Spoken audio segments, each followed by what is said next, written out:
Welcome to the Writers Guild of Great Britain's YouTube channel and to one of our recorded events. WGGB is a trade union for writers across the board. These events have brought together writers during the pandemic and beyond. The union is its members, so if you're not yet a member, do join us, and the link is below. The WGGB is so proud to partner this year with Creative Essentials to bring you a screen adaptation series. Enjoy the event. To be here again. You've introduced me, so I don't have to do that. That's fantastic. So let me introduce Sarah, whom I'm sure needs very little introduction. She's one of 12 writers in the Art of Screen Adaptation. I would have to say I think she's the one that made me change my own views about adaptation most. Her attack on adaptation is quite different from some others. And I'm really looking forward to diving into that here. So Sarah, thank you very much for joining us and welcome. Thank you very much. Thank you for having me. So in the book, we focused on Sarah's adaptations of Great Expectations and then there were none. She's had 4 further adaptations broadcast since then, 3 Christies and a series based on 2 books by Tana French, Dublin Murders. So today we're going to look at those 2 and just very briefly on what she's working on now. We're going to chat for about 30 minutes, then we'll open it up to questions about any of Sarah's screenwriting work, which you can ask via the chat function. I'll moderate those, so sift through, but don't be afraid to ask. So all the ones telling me I'm a wanker. Yes, I'll avoid those. Reach my ears. So I'll be monitoring the chat on the side. I'll also be obviously consulting my notes, making notes. So if you see me looking off to the side, that's not because I've got bored and I've lost interest in what Sarah's saying. It's because I'm doing my job. So to get going, thinking about your versions of Dickens and Christie, and also through reading interviews with you when you did the adaptation of Dublin Murders, do you have to feel an affinity with an author as well as with the source material to want to take on an adaptation? No. Not at all? No, I mean, like, I think you can grow to have an affinity with an author. You kind of get to know them in some ways. When I did Oliver Twist, I really fucking hated Charles Dickens. I thought he was an arsehole. And all the times that the way it had been presented, which was this sort of big bearded man always wanting to drag you into having fun. And, you know, like, and I found him quite overbearing and irritating as a presence on the kind of cultural scene, because he's this huge sort of figure and he sort of casts a long and heritage trail rich shadow, which I don't think is healthy for anybody, least of all the author. But I think I learned a bit more about him and I ended up feeling a real affinity for him, but that came after Great Expectations. So yeah, I don't, in fact, if anything, I don't often really think about the author a great deal. I don't see what that serves the book. The author is different from the thing that they write, especially when they're authors like Dickens and Christie, and even to some extent Tana French, because, you know, she's a an international bestseller. She's absolutely huge, and Agatha Christie is Agatha Christie, and must, has this sort of this huge sort of totemic significance, some of which is actually I find quite negative and worrying. So, but they write the things, and they write, and you have to separate them out, because they, these are products of their craft and their imagination, but sometimes they're also products of the demands, say perhaps from the tax man, perhaps from their publishing contract. And so you have to separate them away from the people that write them. I don't think it's healthy to see them as being the same thing. Do you think that people have stronger opinions about adaptations, audiences have stronger opinions about adaptations than they do about original work, because there's a book that some of them may have read or remembered? Or yeah, people really do. But I mean, like, I think it's because, and I've spoken about this before probably, and so please stop me if I'm being repetitive and tedious, but I think especially when it comes to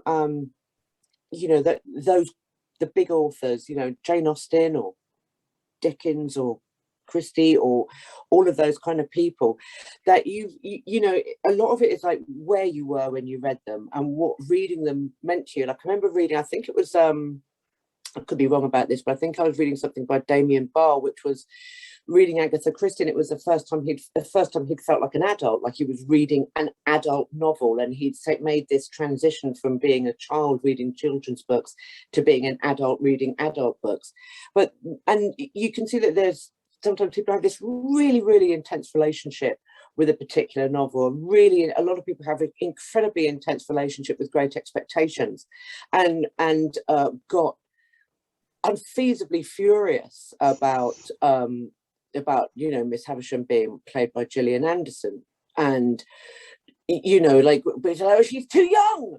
It's like, well, where does it say? Where has Dickens said what age she is? He doesn't say it anywhere. It's because a lot of the time we've become really used to the different versions of the novels that have come before, and a kind of reading the book and the sort of sense that something has kind of happened way back there in history, like David Lean's Great Expectations, for example, kind of lends it that sort of, that it's as, you know, rooted in significance and righteousness in the same way that the novel is. You know, you've got to kind of just treat the book as the book.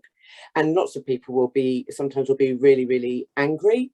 But if I'm really honest, I just say, if you're going to get that wound up, then I would suggest that actually there's a lot more going on with your attachment to this novel rather than how much you love it.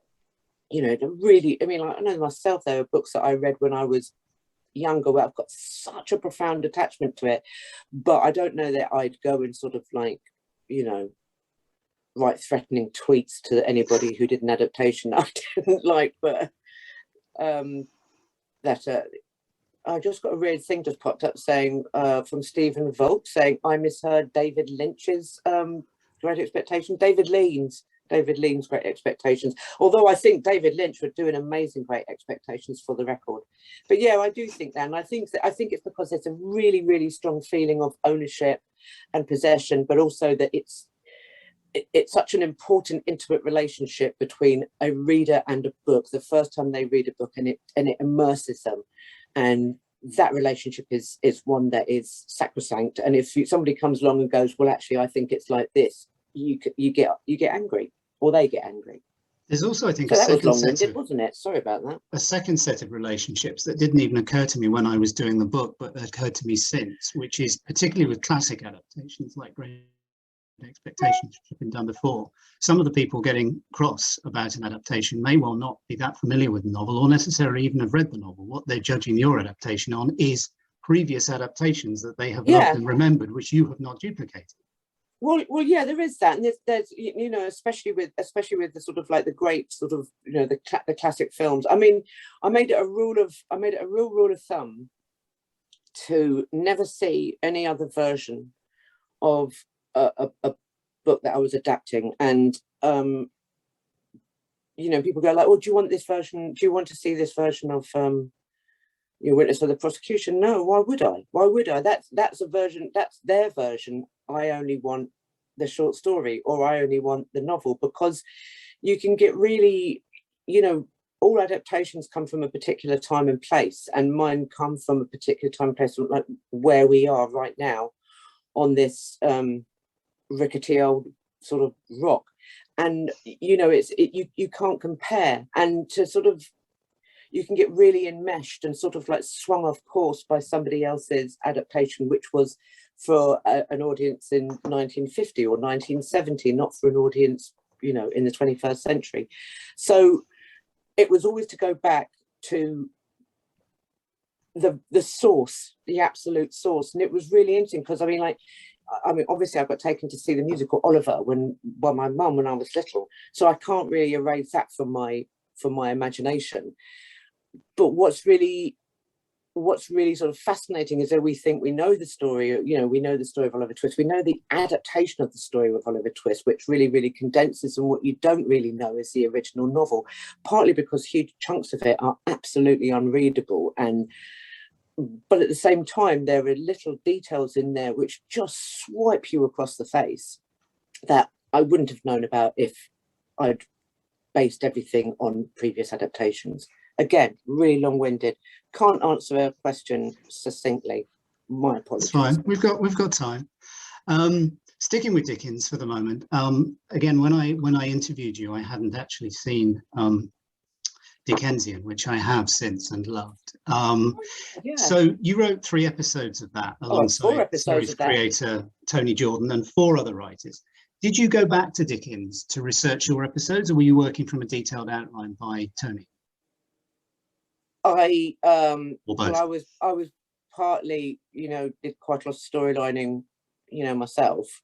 So I think I was just the sort of knowledge that I had of what are really, really well-known books anyway. But I think that even if there's a story document, and from the extenders, even when there's a story document, you look at it and you go, oh, I'm not going to do that. And you dig around and that's what your job is. So I would, looking forward, I go, well, why don't we, when we build this stories, when we're building the stories going forward, why don't, this bit isn't ever really told in Dickens. So in essence, it was always about saying, well, these are the stories that Dickens tells, but perhaps what we do is do origin stories, or we kind of flip them and say, we know the story of this sister, but do we really know the story of this sister? And we know that this is a really significant event that happens in the way before, oh, for God's sake, Bleak House begins. We know that this event colours everything in Bleak House. We've never seen the event.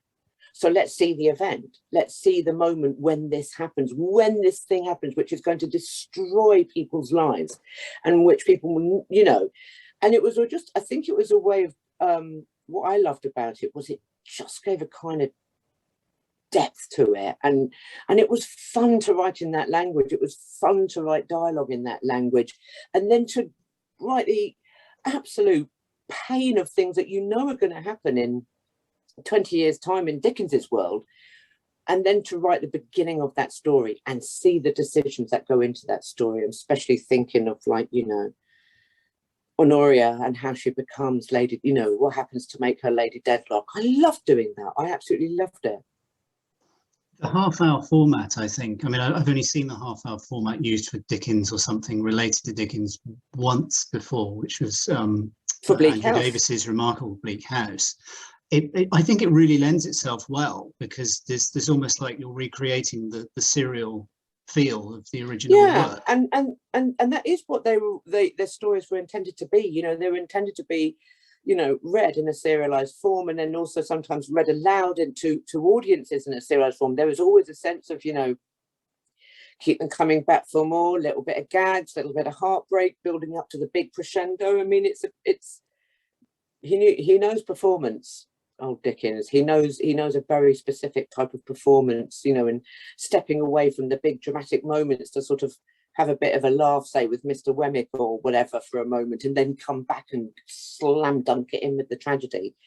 He's extremely brilliant at that. This isn't strictly a question about adaptation at all, really, but I was sort of very surprised that there hasn't been a Dickensian season 2. Season 1 seemed to achieve what it set out to so completely. It was crying out for a continuation.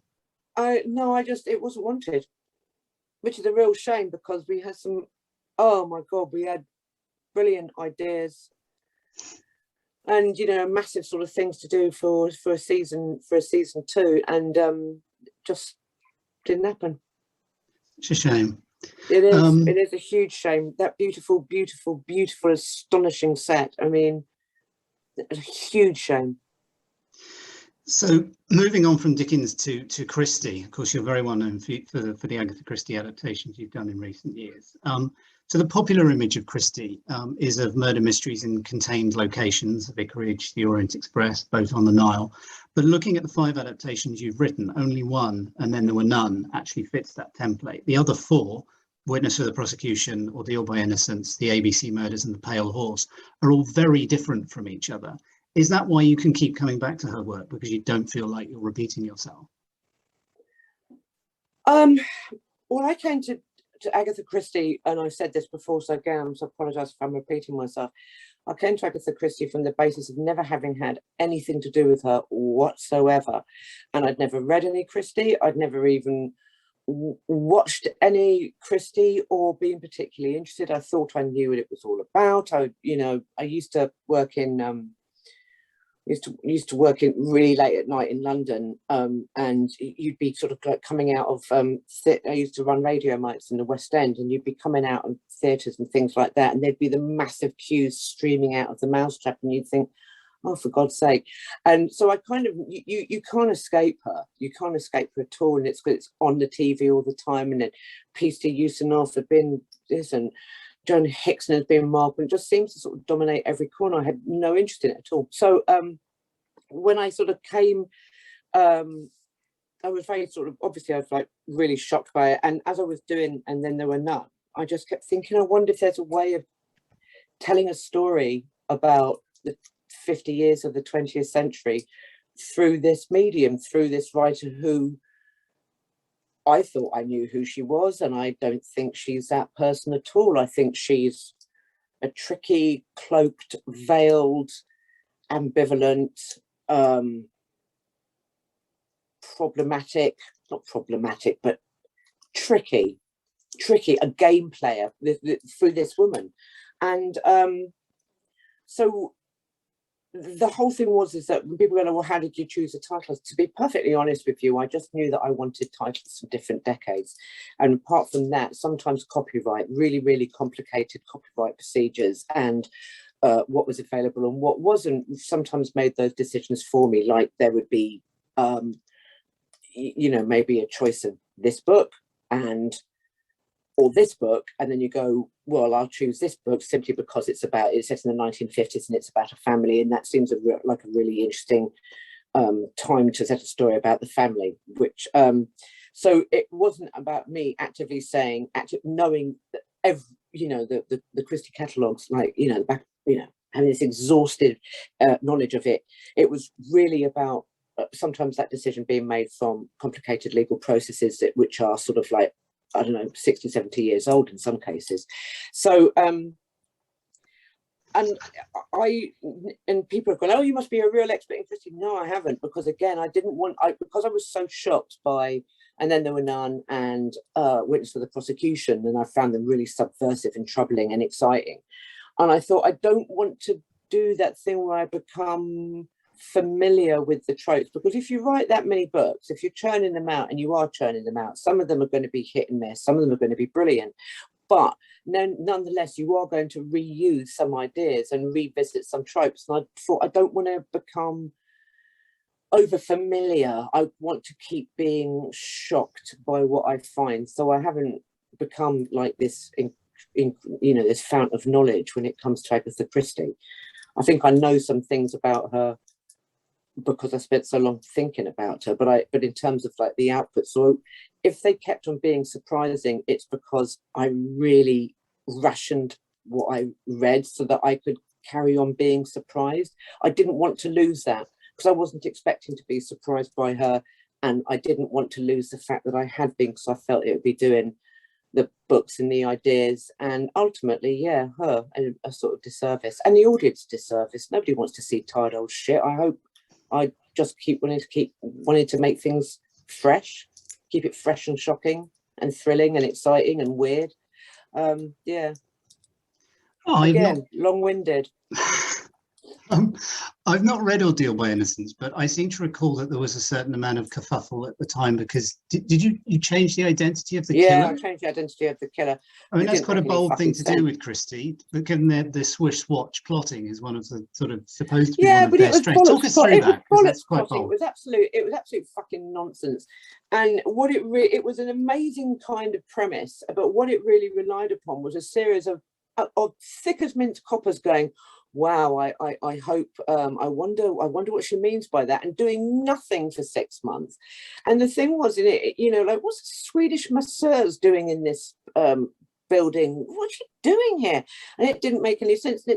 And like Agatha Christie changed her own endings. We know that she did that. She changed the ending of a theatre adaptation of And Then There Were None. And this is a kind of really important point. And I'll come back to it if I can. But you know that they've been a previous version of Ordeal by Innocence, and they made it into a Marple story just to give it some structure. So, and I was really sort of struggling with this whole thing with just like, you know, this Swedish masseuse bumbling around this old kind of style orphanage. It make absolutely no sense.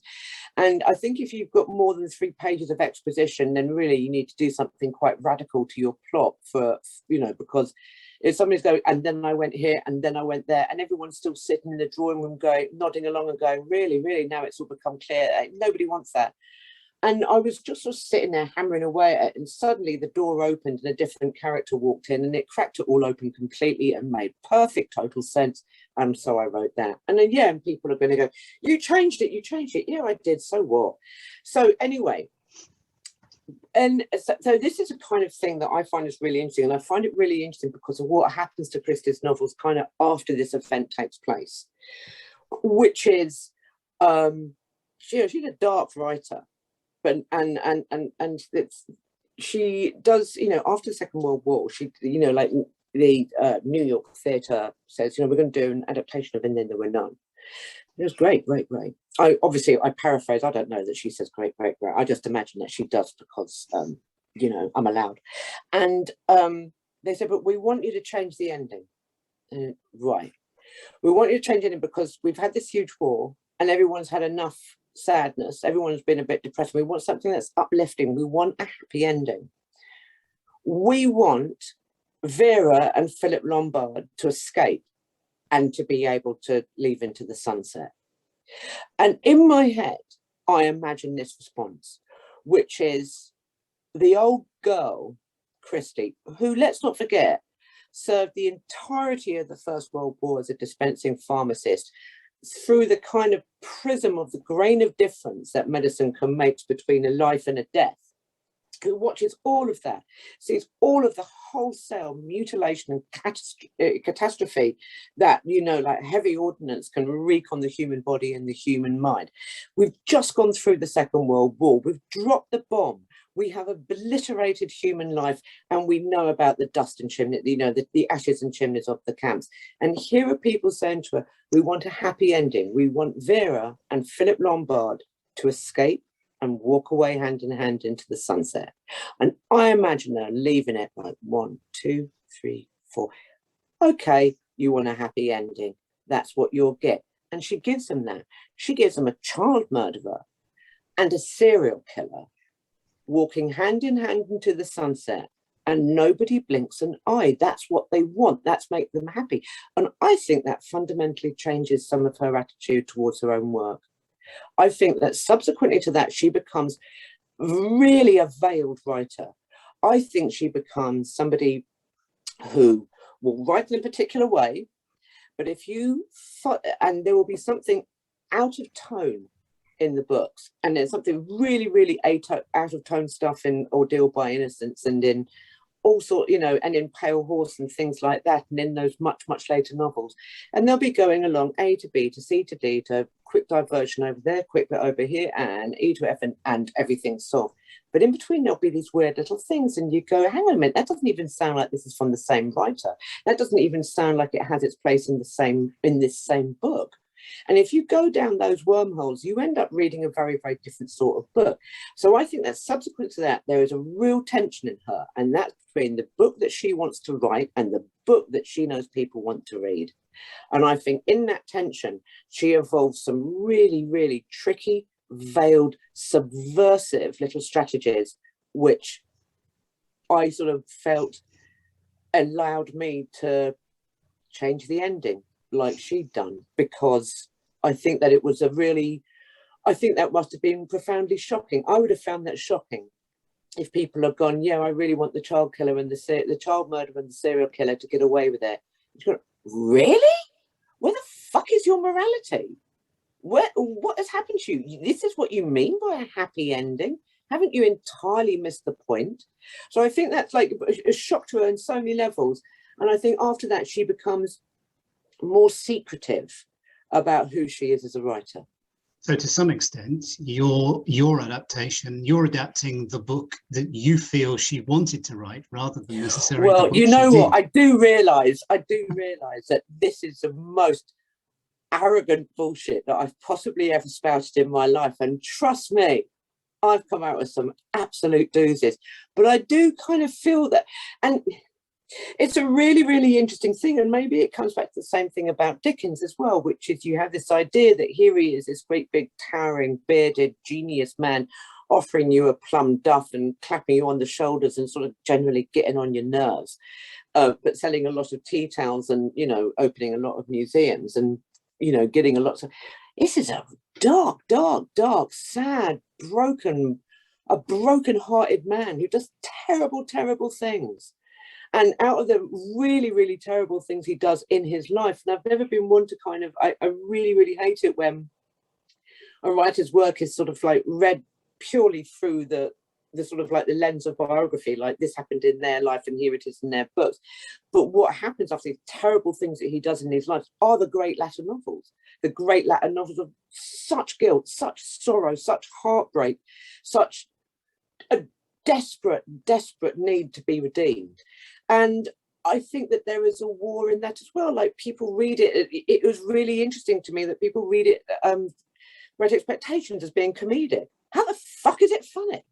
How the fuck is Great Expectations funny? Yeah, you've got your little comedic moments. You've got some old bollocks over here. We know when, you know, and I love the Aged P. It used to be my dad's nickname. I love the Aged P.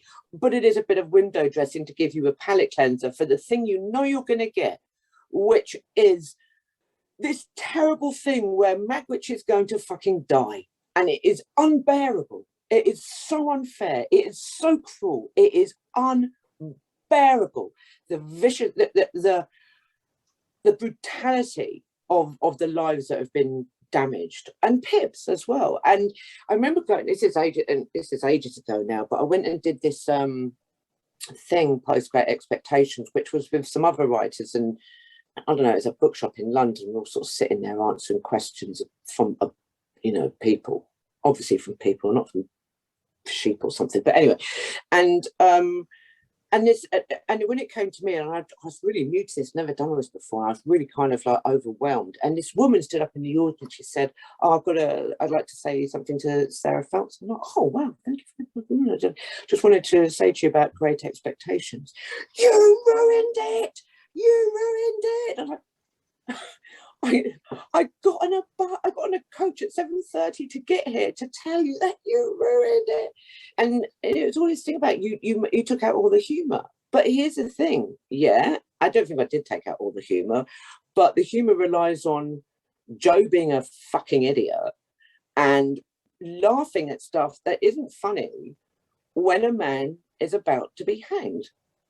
When a girl has been subjected to an utterly appalling hypersexualized education, where all of these people have been damaged and hurt beyond any way that they could carry on functioning.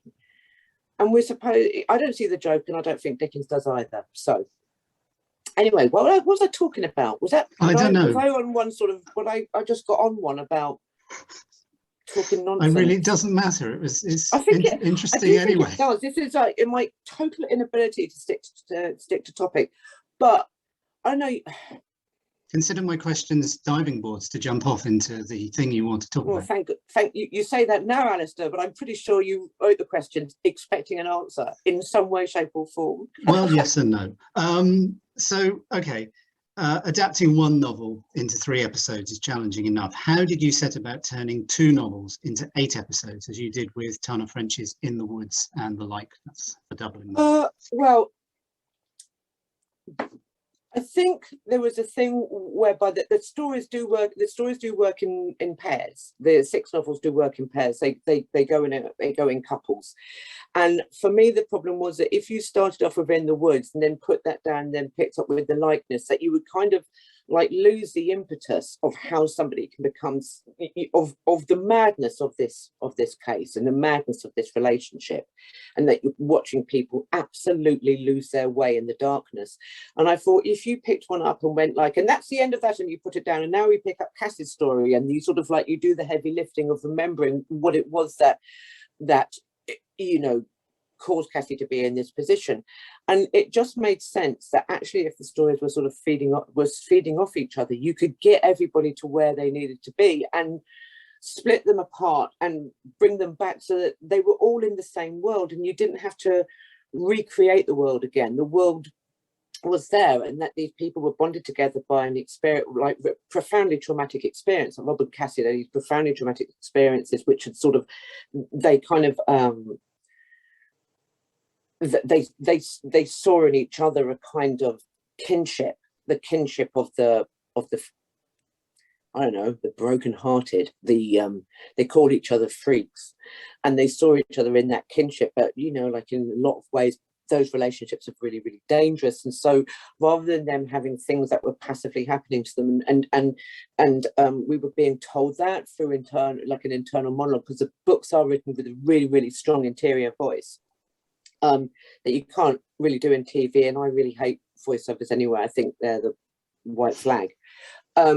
I just thought, if I kind of do that, then we've got this world which we begin with looking like a normal world of police procedure, and then we take a step off the path and we fall through the cracks. But both of them fall through the cracks. Otherwise, the dynamic is that Rob loses his mind and Cassie is there going, no, please don't go mad, please don't go mad.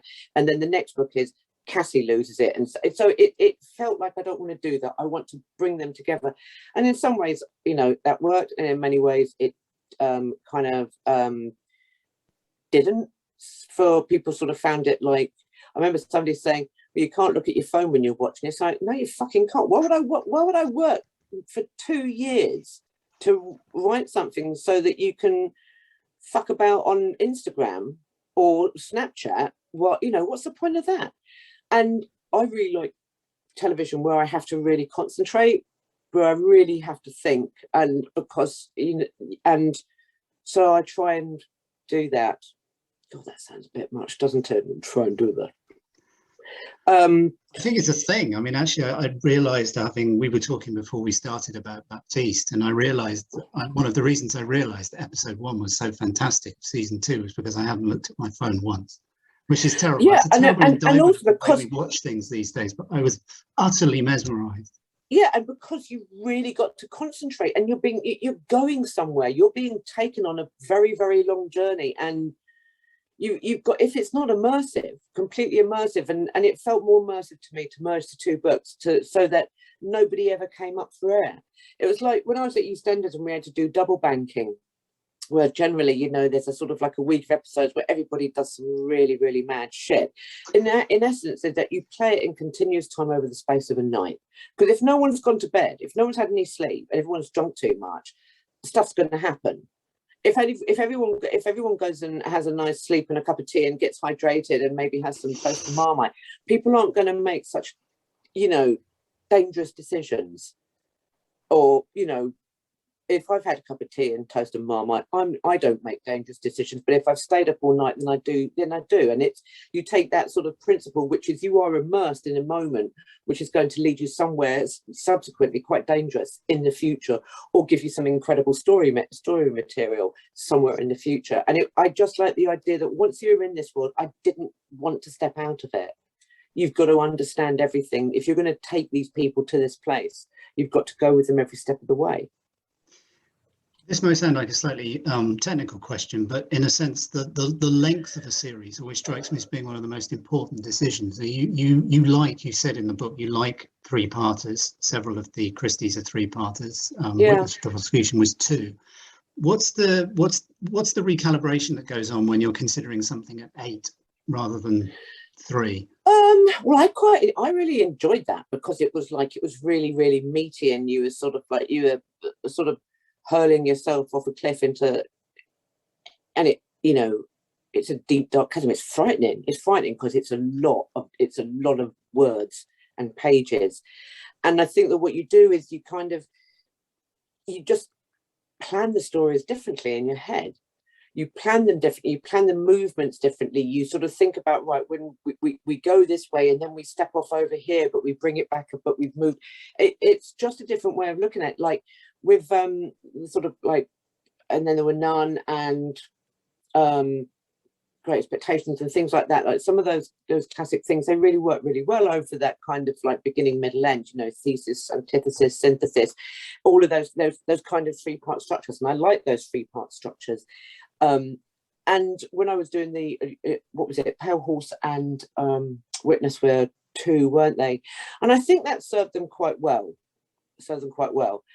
But when you sort of go up to the 8, there is a moment where you go, Christ almighty, we haven't got enough. But equally, what follows quite soon after that is, we've got way too much and we're going to need another 2 hours. And that's when generally people go, wind your neck in, love. You know, just be realistic. Edit yourself, why don't you? So yeah, I think it's sort of thinking like that. And there's just a sort of chip in my brain which sort of calibrates the story according to the amount of time that we've got. And I always think that somehow that sometimes less is probably sometimes better than more. And I kept kind of make this argument that I wanted the last episode to be like 90 minutes. So that, you know, like, it's like, well, you let other writers do it, why can't I? Slamming the door and sort of, you know, kicking the bins like a really, really mature human being. But I think it really focuses your story brain. It really focuses, and it means that when you land your punches, those punches shatter ribs, hopefully. We didn't talk about non-fiction at all when we talked for the book, but in fact you're currently working on a very British scandal, which is a follow-up to Russell Davies's adaptation of John Preston's non-fiction book about the Jeremy Thorpe affair. You're writing about something completely different. Yeah. Can you tell us a little bit about that? Okay, so Russell did an adaptation of a very English scandal about the Jeremy Thorpe, Norman Scott affair and murder case. It's which I can remember because I'm old. I can remember the kind of court cases and all the graffiti about Jeremy Thorpe. It was horrible. It was really grim. And they sort of said, oh, we want to do another scandal, and asked me to pitch one. And I said that I really like to write about Margaret, Duchess of Argyll, and her divorce case in the early 1960s. Which, for people who don't know, it's a very, very famous divorce case in which the case against her was made from some lots of diaries and letters and some Polaroid photographs that her husband had stolen from her, which showed her performing fellatio on an unidentified man. The angle of the camera cut his head off, so you could see her very clearly, but you couldn't see him. And those were the basis of the divorce case. And what kind of fascinated me about that was that the fact it got to court, because ultimately what it is, it's a story about somebody, a man, a really difficult and an explosive, tricky man, and an explosive, tricky woman. But here's the thing, you know, most of the time, these kind of divorce cases, especially of the aristocracy at this time, tended to be quite sort of like, well, you know, they admit they did this, and here's the way the money is going to be arranged, and, you know, everybody just goes about their business, and nobody's going to upset the apple cart in terms of the way the aristocracy and the upper classes are sort of like thought about and venerated, and etc., etc. And Margaret, Duchess of Argyll, just went, fuck you, we're going to court. I don't care what you've got, we're going to court. I'm not going to be slut shamed. This is not going to happen. I'm not going to have this held over me. Because it had been stolen from her flat in a burglary. And that rather than kind of going, oh, I'll do anything you want, I'll agree to be divorced, I'll give you all the money that you're asking for, I'll settle all your debts, I'll pay for this, I'll pay for that, I'll bend over backwards, and just this, as those photographs have to be kept private.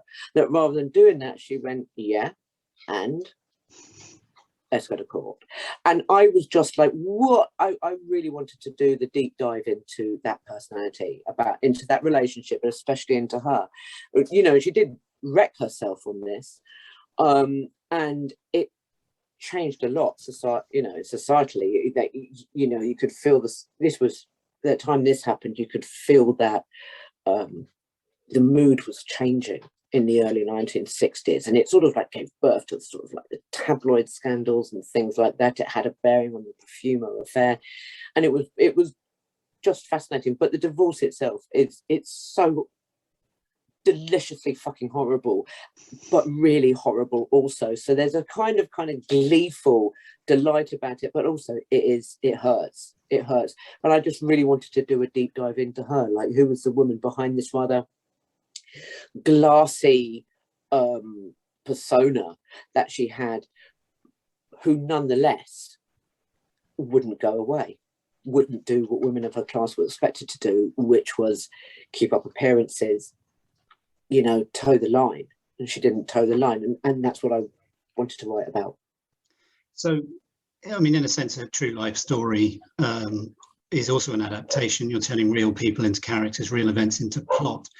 Are you allowing yourself to be as free with facts as you often are when you're adapting fiction, or are you I'm going to stick to facts kind of person? Well, here's the thing. The big lesson I learned, yes, there is an opera about this, Powder Her Face, yes, from Jean Buchanan. The big lesson I learned is that a lot of it is to do with compliance. You have to work with people who are surviving relatives, and you have to, for them, and especially with something that was treated with such derision and prurience, that you really have to be on the front foot about letting people know that that's not where you're coming from. And obviously when I was writing this is when the pandemic hit, and everything was just splintered apart, and lots of things fell apart in the process that we would have normally gone through was just shattered, because people got ill, people got sick, we were all locked up in our houses, and I was sort of like thrashing away with like piles and piles of material.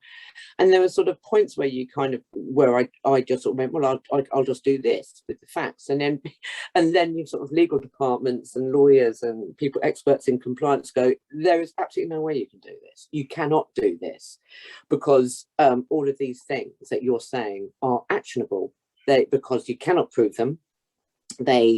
You've only got one source for that, and that source is dubious. That source is based on hearsay and rumours. So there was a real baptism of fire about what is allowed and what isn't. And because I wasn't working from a book, I was working from a series of sources and lots of sort of court transcripts and all sorts of things. That it was just, there is a point where fact is really important. And really close attention to detail is important. Not writing stuff that you cannot back up with at least 3 independent and verified sources is important, because what you cannot do is be seen to be encroaching on the privacy of people, or defaming their characters, or making unsubstantiated claims that are based on hearsay and rumour. And so all of this happened quite late on in the kind of process where people actually sat me down and sat everybody who worked in it down and went, nah, we need to talk about some legal issues, and we need to talk about compliance and what is correct and what is appropriate and what isn't. And a lot of what you've done, where, like, say, for example, I've been listening to this incredible sort of podcast, a fairly esoteric podcast about kind of really important landmark decisions in Scottish legal history. And one of those was about the divorce of the Argyles. And it was really brilliant. It was really brilliant about the process of how this legal precedent had been, how the judge had arrived at these sort of legal precedents in the divorce case. But there was a tiny little bit where the person who put this together, the podcaster, the lawyer who put this together, mentioned something which was not verifiable. So it's not just that fact is not verifiable. It casts a sort of like aspersions on all of the material that they've got, and so it was like, right, okay, a lot of rewriting and a lot of having to go like, okay, so we can say that this happened because we've got verified sources here, and here, and getting there like that. So it's a real baptism of fire, and I learned a lot. and I think, you know, it really depends on the kind of case you're writing about, and especially cases where you're not writing from a book and you're writing from lots of different sources, but you're also writing about something which is behind a scandal that's been hugely damaging to the family subsequently. You've got to be really, really careful, and you know, I'm really not in the market of making living relatives unhappy about the way that their relatives are depicted on screen, or to feel that they've been treated in a cheap way. I did not come here to do that. So it was a really good lesson to learn. And the next project I'm working on is real life as well, is factual, not fiction. So you take those lessons forward and you sort of think, well, instead of just going, wow, this will be a really thrilling episode, actually, you can't just write it as if it's going to be a really thrilling episode. Did it fucking happen? And can you verify the sources? And that's just about, then you find a way of inventing from that, but inventing within the kind of parameters that you're really not going to be doing damage to people that you have no interest in, that you don't want to damage. That's really interesting. That's really interesting. No one's asking any questions, which I think is probably because everyone's so completely enthralled. If anyone has any, please pop them in the chat there. Sarah will probably pants on them before I do. In the meantime, I'm just going to press on, so we've got another 10 minutes or so. I'm interested in, this is again, isn't strictly related to adaptation per se, but for some time now you've taken an executive producer credits on the adaptation, the TV adaptations you do. How does one achieve that as a writer, number one? And number two, what material difference does it make in terms of your input on the process start to finish? I'm not entirely sure. I think that I don't remember how that happened. I think it was because it was just as I started to do more, and it became, and I think that gets offered to lots of writers now, that they have an executive producer credit, and lots of sort of, you know, sometimes directors now get an executive producer credit, and you know, actors, you know, lead actors get an executive producer credit. So I'm my view of what it means to me is that it means that I'm involved in the process from, you know, from a really early on, and I'm involved in, like, talking about HODs, who we would like to design it, light it, all of this, casting, directors, producer, all of this sort of thing that I'm involved in. But I'm not involved in this sort of way, which is like, I'm the executive producer, I'm just basically sort of like coming in and sort of, you know, like a kind of like the guy in Barton Fink dressed as a South American general and sort of like whipping my riding crop on my boots, because it really has to be like the best experiences I've had is when they're all completely collaborative. So there is, from the point of view that it means that I have, you know, sometimes my input is it's like different from show to show, and sometimes shows have their own kind of life, like their own kind of energy, and sometimes you're much more involved, and other times you'd like to be more involved, but it just doesn't work out that way. So often I'm on the set a lot, and kind of if we hit scheduling difficulties, my job is to go, you know, like, right, we need to cut 7 pages from the schedule, and you go 7 pages, oh Jesus. But then you have to find a way to make that work. That's your job. It's your job as a writer, but it also means that as an executive producer, you're there saying, right, how do we do that? What if we move that over there and do this over here? And can we release that to put that there? Rather than it being sort of done without your knowledge, or with you not being able to partake in a really sort of practical way. And then being involved in post, which is being able to talk about the cuts that come through to you, rather than it being sort of like a coup d'etat that you, although, you know, I don't mean to make it sound like it's a kind of theatre of conflict. It's you know, that rather than going, here's a cut that we're happy with, which happened on previous productions when I didn't have an exec credit, here's what do we think of this, what about this, what about that, where do we make these cuts, what can we do here to make, is there aid, you know, it's just having that real involvement, but an involvement from the really kind of practical, gnarly sort of details of how to get this fucking thing out of my head and onto the screen, which is, you know, that all the writers that are listening to this know that this thing lives in your head and then it goes onto the page and you kind of stab it a couple of times and kill it and then do it again. But then it's like all of the really kind of nitty gritty stuff and the kind of stuff that's a real ball ache sometimes, but it's really exciting to do, so that when you watch it, you can go, I remember that moment we had in the edit. Well, can we stretch this by almost like 1.5 seconds more will just give us that tiny bit of oxygen to see that decision. And you just, then you get, sometimes I get like a real buzz from that, a real buzz from that. Very good question come up here, which actually I think ties in rather nicely to what you were just talking about.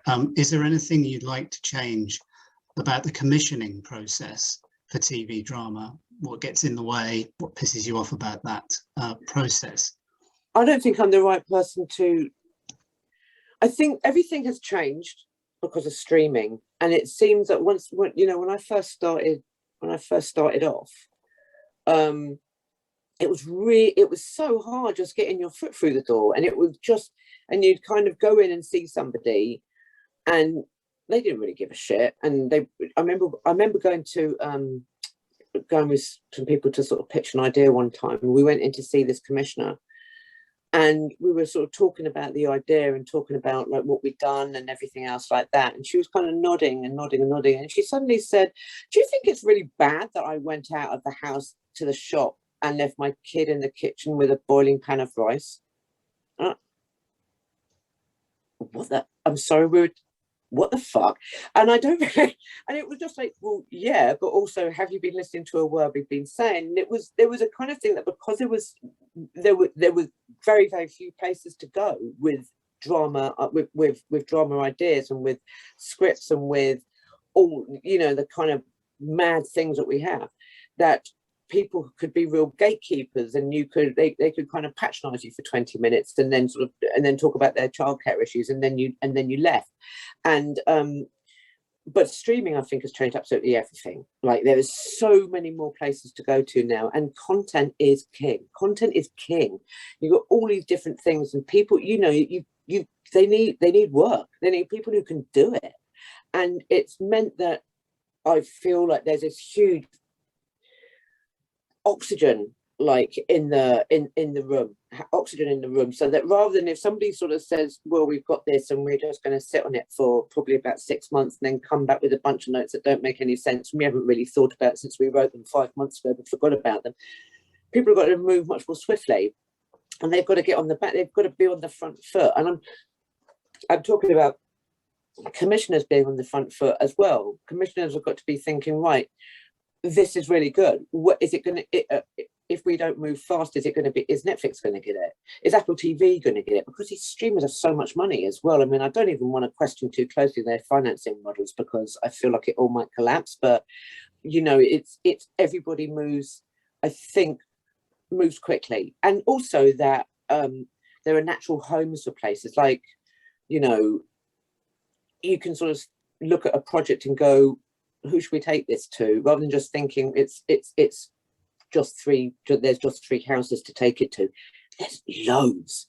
And so I feel like that has changed everything, and it's made it, you know, when I was first started, and you'd be in development hell for 3 years, and it was awful, and it was really enervating and soul destroying. And then at some point you go, oh, it's not going to happen, as happened with one project of mine. After I'd worked in it for ages, it's not going to happen. It's 3 minutes to midnight, but you know, like, it's just not going to happen. You go like, oh no, I'm heartbroken. And then you find out that they've slightly rejigged the project, and a really well-known male writer has come in and got 3 series out of it. You go like, really? Anyway, that's just me being bitter.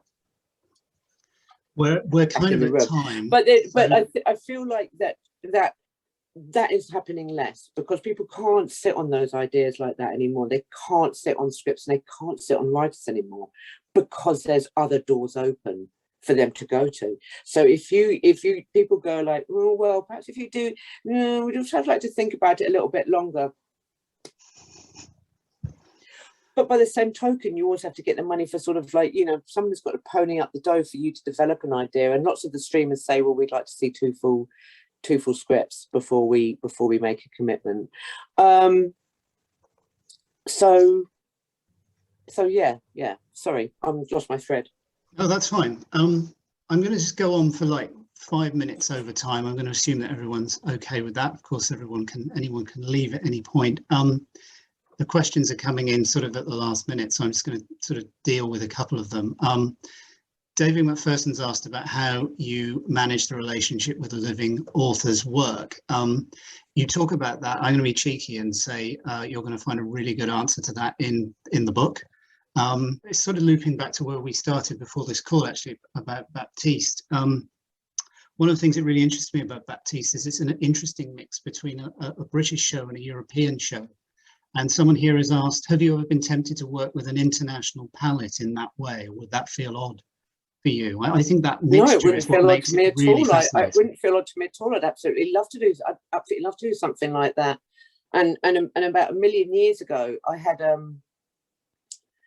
I became really obsessed with trying to do a huge kind of European-wide show about basically bringing war criminals to The Hague. How do you get to the process where, you know, somebody's in their bunker, like Milosevic, someone like that? How do you get them to justice? How do you get justice?